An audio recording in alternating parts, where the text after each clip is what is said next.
They tell you that the best way to be safe is to walk outside at a certain time, wear outside outfits prescribed by men, which buttons to press in a lift. This entire list vetted by the ubiquitous panel of men. And how do we make our baby girls safer? You know, the one that cannot even crawl yet. What clothes should they wear? Should they say help and stop in a certain manner?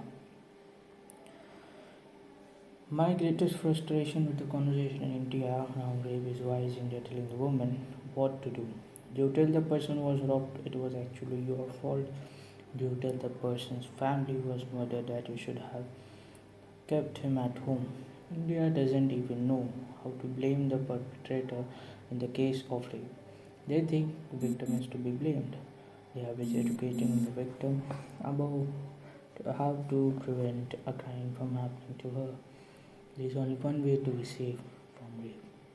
Raise your boys properly. As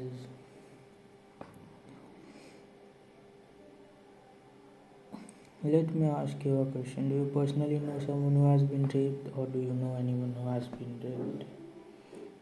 Who has raped? Chances are the answer is in the affirmative in relation to the former and negative in the latter. We all know someone who has been raped, but no one has ever seen or met a rapist. It stands to a reason that every rape victim there is a rapist, but India doesn't have a rapist. Apparently, we have ghost rapists. My point is, doesn't it seem like India protects its rapists more than its rape victims?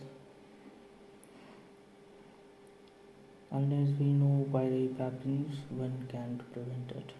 Until you know the cause of the disease, you can do all the sing, all you can do all song and dance you want around it, but you won't be able to cut at its root. It's like taking coconut water from India. You can drown in it. It would make as much of a difference as singing next to a mosquito. And did you know boys in India are also molested or raped as much as girls are? Unfortunately, they are not being discussed.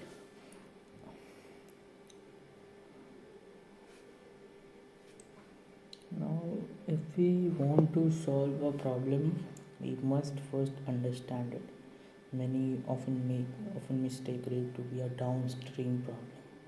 Rapists and sexual assaults occur in every stratum of society. One of the underlying factors is unchecked deviance.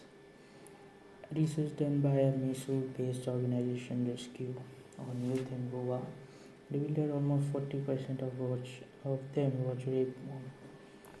Pan-India study may reveal a similar percentage of people indulging in watching such low.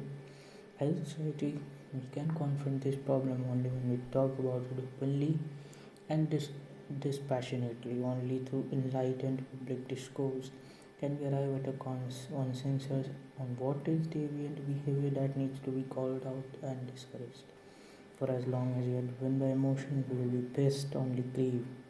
We will at best only grieve, but not find solutions.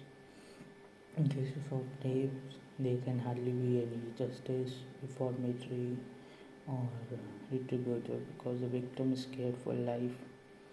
What can we do as a society is find ways to rehabilitate victims, and we must endeavor to curb rampant misogyny.